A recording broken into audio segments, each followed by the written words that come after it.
ಆತ್ಮೀಯ ವಿದ್ಯಾರ್ಥಿಗಳೇ ಮತ್ತು ಸ್ಪರ್ಧಾರ್ಥಿಗಳೇ, ತಮಗೆಲ್ಲರಿಗೂ ನಮಸ್ಕಾರ. ವಿದ್ಯಾರ್ಥಿ ಸ್ಪರ್ಧಾರ್ಥಿ ಯೂಟ್ಯೂಬ್ ಚಾನಲ್ಗೆ ತಮಗೆ ಹಾರ್ದಿಕ ಸ್ವಾಗತ.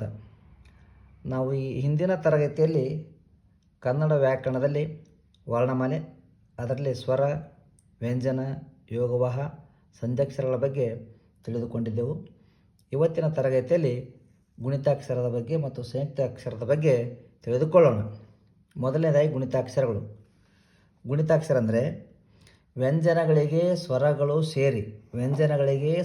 ಸೇರಿ ಗುಣಿತಾಕ್ಷರ ಅನಿಸ್ಕೊಳ್ತಾವೆ. ವ್ಯಂಜನ ಪ್ಲಸ್ ಸ್ವರ ಗುಣಿತಾಕ್ಷರ ಅಂದರೆ ಈ ವ್ಯಂಜನಗಳು ಸ್ವತಂತ್ರವಾಗಿ ಉಚ್ಚಾರಣೆ ಮಾಡಲಿಕ್ಕೆ ಬರುವುದಿಲ್ಲ. 34 ವ್ಯಂಜನ ಇದೆ. 25 ವರ್ಗೀಯ ವ್ಯಂಜನ, 9 ಅವರ್ಗೀಯ ವ್ಯಂಜನ, ಏರ್ಲವತನ ಕ ಕ ಕಿ ಹೇಳ್ಕೊಂಡು ಈ ರೀತಿ 34 ವ್ಯಂಜನಗಳಿಗೆ ಸ್ವರ ಸೇರಿದಾಗ ಅದು ಗುಣಿತಾಕ್ಷರ ಆಗ್ತದೆ. ಮೊದಲನೇ ವ್ಯಂಜನ ಕ ಇದ್ದ ಸಲುವಾಗಿ ನಾವು ಕ ಇಲ್ಲಿ ಸಾಂಕೇತಿಕವಾಗಿ ಬಳಸ್ಕೊಂಡಿದ್ದೀವಿ.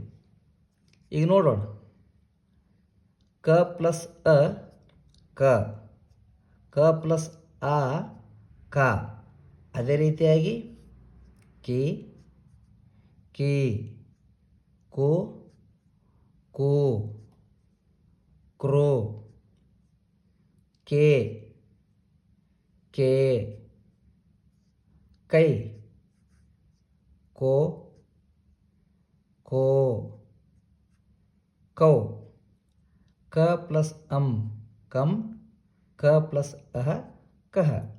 ಅನುಸ್ವರ ವಿಸರ್ಗ. ಈ ರೀತಿ ವ್ಯಂಜನಕ್ಕೆ ಸ್ವರ ಸೇರಿದಾಗ ಗುಣಿತಾಕ್ಷರ ಆಗ್ತದೆ. ಈ ಸ್ವರದ ಚಿಹ್ನೆ ಮತ್ತು ಚಿಹ್ನೆಯ ಹೆಸರು ಕೂಡ ನಾವು ತಿಳಿದುಕೊಳ್ಳೋಣ. ಈ ಸ್ವರದ ಚಿಹ್ನೆ ಈ ರೀತಿ ಇದೆ. ಇದಕ್ಕೆ ನಾವು ತಲೆಕಟ್ಟು ಅಂತ ಕರಿತೀವಿ. ಆದ್ದು ಇಳಿ, ಗುಣಿಸು, ಗುಣಿಸಿನ ದೀರ್ಘ, ಕೊಂಬು, ಕೊಂಬಿನ ಇಳಿ, ರುದು ಚಿಹ್ನೆ, ವಟ್ರಸುಳಿ, ಏದು ಚಿಹ್ನೆ, ಏತ್ವ, ಏತ್ವನ ದೀರ್ಘ, ಐತ್ವ, ಓತ್ವ, ಓತ್ವನ ದೀರ್ಘ, ಔದು ಚಿಹ್ನೆ, ಔತ್ವ, ಅಂ ಅನುಸ್ವಾರ, ಅಹ ವಿಸರ್ಗ. ಈ ರೀತಿ ಚಿಹ್ನೆಗಳು, ಚಿಹ್ನೆ ಹೆಸರು ಇದು ಕೂಡ ತಾವು ಕಂಠಪಾಠ ಮಾಡಿದರೆ ಒಳ್ಳೆಯದು. ಪರೀಕ್ಷೆಯಲ್ಲಿ ಅನುಕೂಲ ಆಗುತ್ತೆ, CETಗಳಲ್ಲಿ.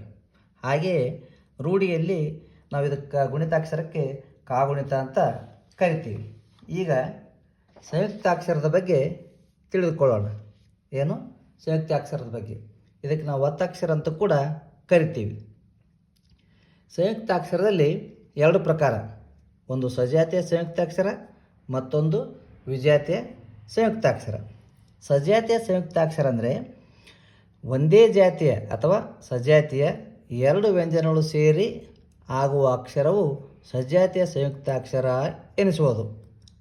ಇದಕ್ಕೆ ನಾವು ದ್ವಿತ್ವ ಅಂತ ಕೂಡ ಕರಿತೀವಿ. ದ್ವಿತ್ವ ಅಂದರೆ ಏನು? ಒಂದೇ ಜಾತಿಯ 2 ವ್ಯಂಜನ ಸೇರೋದು. ಉದಾಹರಣೆ ಗಮನಿಸೋಣ. ಅಕ್ಕ, ಅಣ್ಣ, ಅಪ್ಪ, ಅಜ್ಜ, ಹುತ್ತ.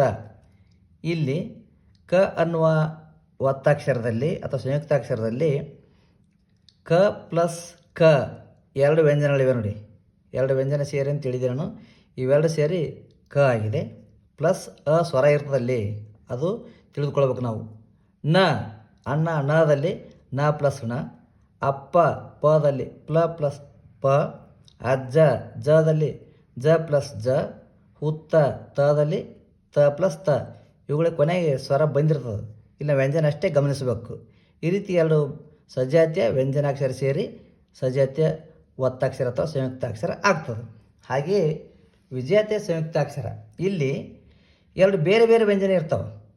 ಬೇರೆ ಬೇರೆ ಜಾತಿಯ 2 ಅಥವಾ ಹೆಚ್ಚು, 2 ಇರ್ಬೋದು ಅಥವಾ ಹೆಚ್ಚು ಇರ್ಬೋದು. ಸಜಾತಿಯಲ್ಲಿ 2 ಇರ್ತವೆ. ವಿಜಾತಿಯಲ್ಲಿ 2 ಇರ್ಬೋದು ಒತ್ತಕ್ಷರ, ಹೆಚ್ಚಿಗೂ ಇರ್ಬೋದು 3, 4 ಹಿಂಗೆ. ಇಲ್ಲಿ 2 ಇರ್ತಾವೆ. ಉದಾಹರಣೆಗೆ ಅರ್ಥ ಆಯ್ತಲ್ಲ. ಬೇರೆ ಬೇರೆ ಜಾತಿಯ 2 ಅಥವಾ ಹೆಚ್ಚು ವ್ಯಂಜನ ಸೇರಿ ಆಗುವ ಅಕ್ಷರಕ್ಕೆ ವಿಜಾತಿಯ ಸಂಯುಕ್ತಾಕ್ಷರ ಅಂತ ಕರಿತೀವಿ. ಉದಾಹರಣೆ ನೋಡೋಣ. ಅಕ್ಷರ, ವಸ್ತ್ರ, ಅಷ್ಟು, ಶಕ್ತಿ. ಇಲ್ಲಿ 2 ವ್ಯಂಜನಗಳು ನೋಡಿ. ಕ್ಷ ಅನ್ನುವಲ್ಲಿ ಕ ಪ್ಲಸ್ ಶ. ಎರಡು ಬೇರೆ ಬೇರೆ ಜಾತಿಯ ವ್ಯಂಜನಾಕ್ಷರ.